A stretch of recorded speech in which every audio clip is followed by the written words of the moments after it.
చేస్తావా చెయ్యవా అని ఇలాంటి పరీక్షలు నేను రాసి పెట్టుకున్నానా అని అప్పుడు ఆయన తెలుసుకుంటాడు. ఓహో వీళ్ళేం బాధ పెడతారు, దీనికి కూడా గెలవాలి నేనే, ఎందుకంటే ఇలా గెలవలేననుకో నా మాట తప్పినోడిని అయిపోతా, దీంట్లో కూడా గెలవాలని ఆయన మనసులో అనుకుంటాడు సంతేగనాడు.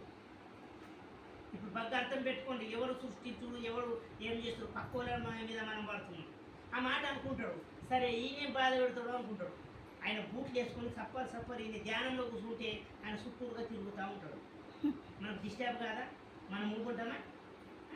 ఆయన ఏమన్నాడు తెలుసా, లేచి కవిలించుకుంటాడు. ఎంత ప్రేమనే దేవుడి మీద, చెప్పులు చేసే వరకంటే లేట్ అవుతుంది దానాదాని వచ్చిన గుడిలకు నీలాంటి భక్తుడు భూమి మీద ఉంటే భగవంతుడు ఎంత సంతోషపడతాడని కవిలించుకున్నాడు. మనం అంటాం అట్లా.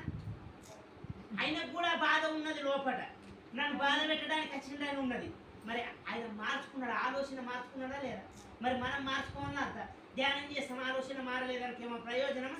అప్పుడు ఏమంటాడు, ఎంత ప్రేమనయ్యా నీకు దేవుడి మీద, చెప్పులు చేసే వరకు లేట్ అవుతుందని ధనాదాన్ని వచ్చి భగవంతుడు చుట్టూ ప్రదక్షిణ చేసినట్టు చేస్తున్నావు, ఇంత గొప్ప వ్యక్తి అని కవిలించుకోగానే ఆయన చల్లగా అవుతాడు. కోపం వస్తుంది, అప్పుడు కోపం ఉంటుంది. మనం అంటాం అట్లా, ఇది మందిరా మసీదురా గట్ల ఏటే కాలం గిట్ల కరోనా వచ్చి కూడా అని మనం అంటాం. మనకి ఎందుకు ప్రేమ లేదు, ఎందుకు ఏం నేర్చుకుంటున్నాం? ధ్యానం చేసి ముఖ్యం కాదు, మార్పు రాంది. ఎంత ధ్యానం చేసి ఎన్ని పూజలు చేసి ఎన్ని వ్రతాలు చేసినా